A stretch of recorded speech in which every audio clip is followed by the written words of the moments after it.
La última pieza para concluir estas presentaciones, estas composiciones, vamos a interpretar una pieza del compañero Óscar Martínez, que le voy a pedir por favor acá que explique el motivo de su obra.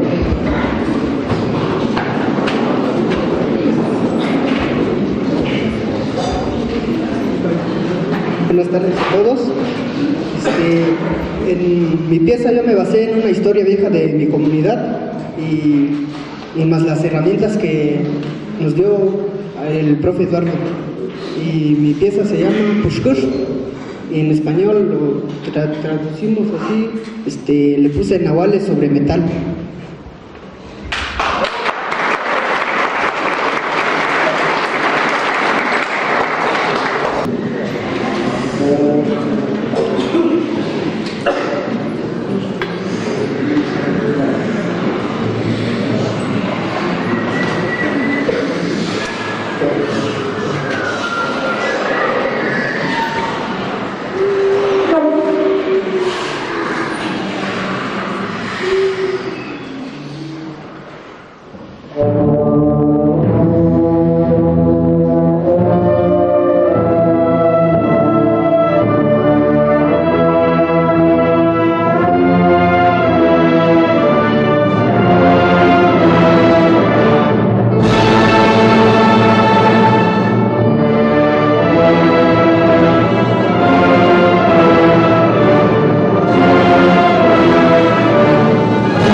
compañeros, este es el resultado del trabajo que hubo desde el mes de febrero con el maestro Eduardo Díaz Méndez, que pues como ustedes saben fue exalumno aquí y ahora está retribuyendo